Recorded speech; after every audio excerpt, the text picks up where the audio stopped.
Morning, guys. This is chapter 18, which focuses on taxonomy, which is another word for classification, using a set of rules and principles established by years of getting it wrong, like science always does. So, looking at this animal on the screen to your left, I've given you a couple of choices there, and many of you are convinced that you're correct. And it's neat to be in class and have this discussion because I like to see the look on your faces to see how convincing you are. But when you find out that this lesson is actually about how we name them, I think under here somewhere, there it is. That's the scientific name. And what you're accustomed to is the one scientific name you should be accustomed to is Homo sapiens. This is Felis concolor, and that might have changed since the publication of this lesson, as it generally will. Scientific names do change over time as we become a little bit better at the classification process, and they're expected to change again. It's okay. It's what we have for now. So those of you that said mountain lion, you are correct, depending on where you live. We all live down here. We don't have any mountains, but these cougars do exist down here. If you're in South America, they're called pumas. So the idea of using scientific names is a universal accepted name, regardless of the language. That's the name that the creature is considered to be. So that's what this chapter is about. We have named around 1.5 million species, again, at the publication of this textbook, which we're moving on to new textbooks next year. So I think this one's around 8 years old, this current version of the text. And it had editions that were published all the way through, I think, 2016, 2017. So it's not bad data. It's just not up to date.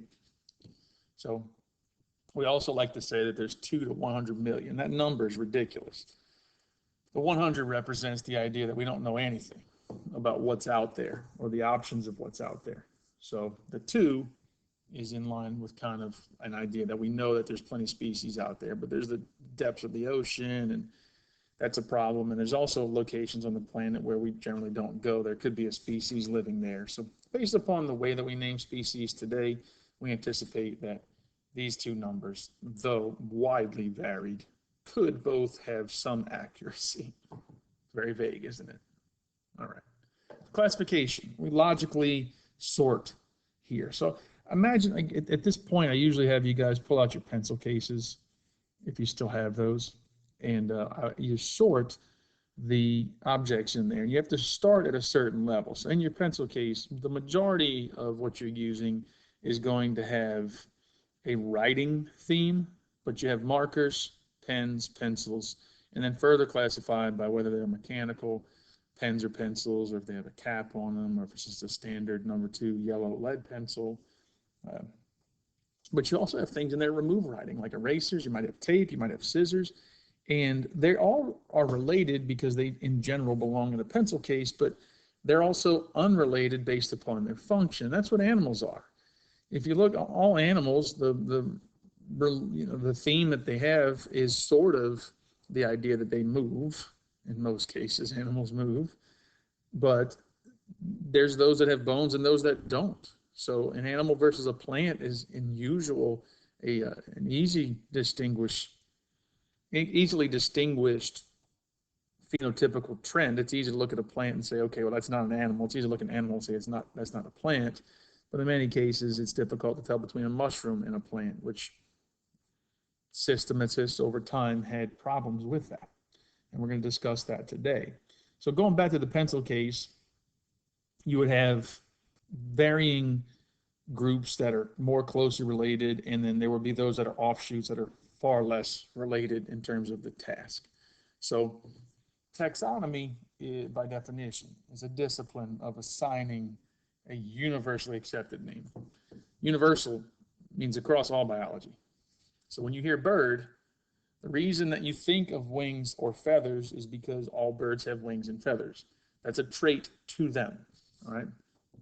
So if you think about me, I'm a teacher, but then specifically I teach biology, and then even more specifically under biology, I'm an anatomy teacher, which would be the same as saying a mechanic, but then there's mechanics that don't do auto work. There are those that are, and then some auto mechanics are specifically attuned to working on diesel engines.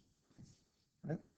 So if you look up here, on the left, you'd probably be prone to calling that a hawk or a falcon here, but in the UK, it's called a buzzard. In the United States, on the right-hand side, that's a vulture or a buzzard. But in either case, the term buzzard is being used for both. And those are two entirely different strategies of living for these guys. And I think I have, where are we? I've got some scientific names hidden down here as well.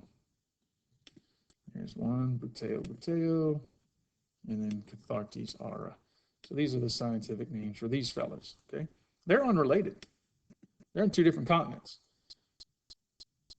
If we said buzzard to somebody that's not from here, or if they said buzzard to us, we would mean something different. Not that we know these scientific terms by memory, but these are in literature the way that we distinguish between a buzzard and not a buzzard. So this, as you would expect, this goes back to a long period of time. Taxonomy's been through the ringer, just like anything else in terms of its evolution as well.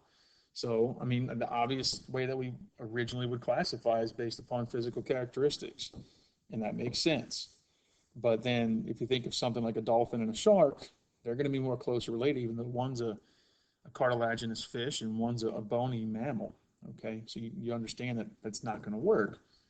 So we got very specific with the naming. So this here would have been the description for a certain type of oak tree, as opposed to the live oak that some of you can look out your window right now and see.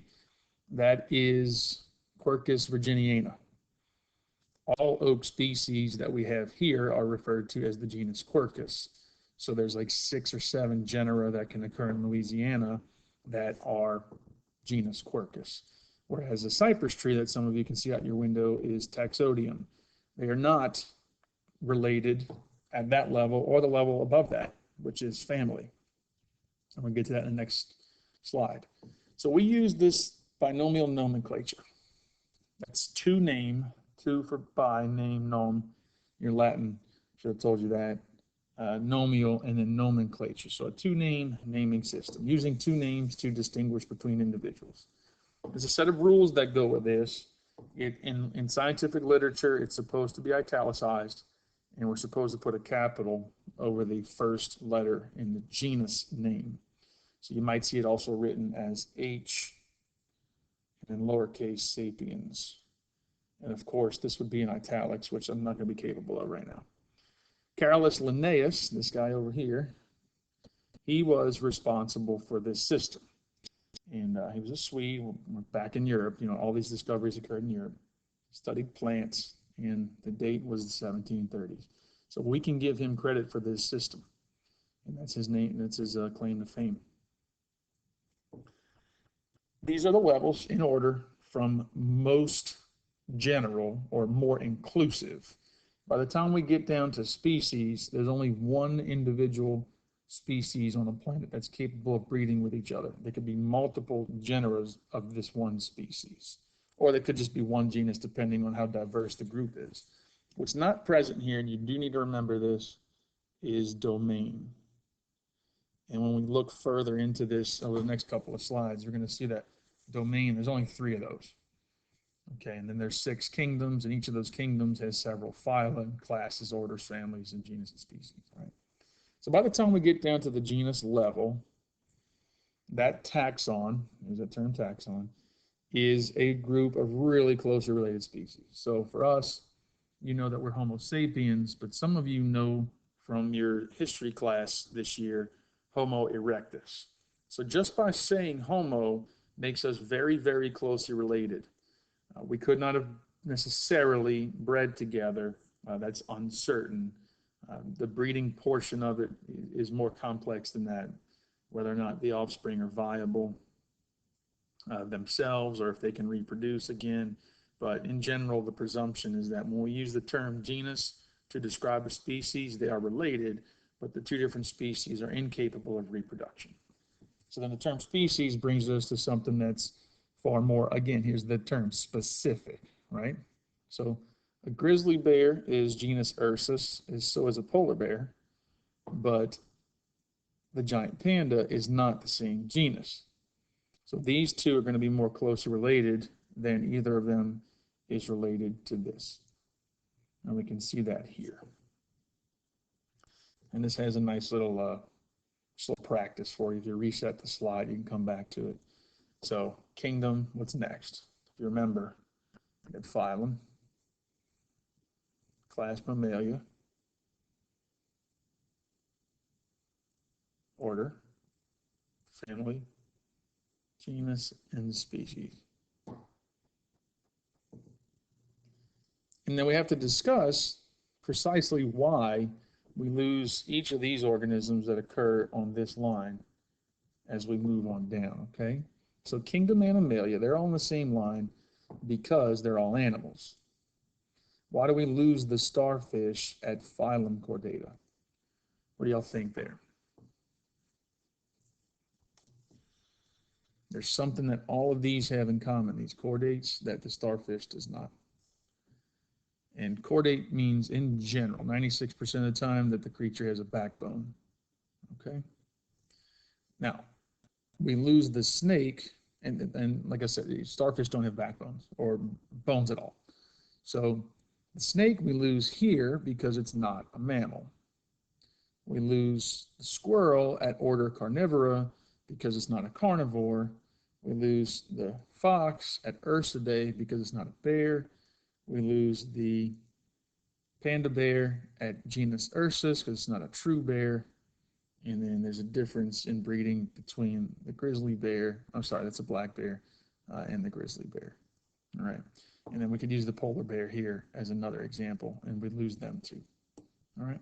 Y'all can click on those movies to watch them, as I'm pretty sure, yeah, they're embedded. So at that time, I usually have you guys watch the movies. They're brief and terrible, as usual. And this is also a play along, and I could have fixed this, but I should have done it before. These are clickable, so just click on these and they'll disappear. So down here, it's the same sort of situation we had before. There's a sea star or starfish. We lose it because it's not a chordate at this level. Yeah, you're gonna click that one twice. Lose the snakes. This is just more practice for you if you want to do it. All right. There's your homework assignment. That's due after this class. So today's classwork was what? Around 13 minutes of video. And this homework assignment, and by the time you're seeing this, I should have posted your study guide. Bye.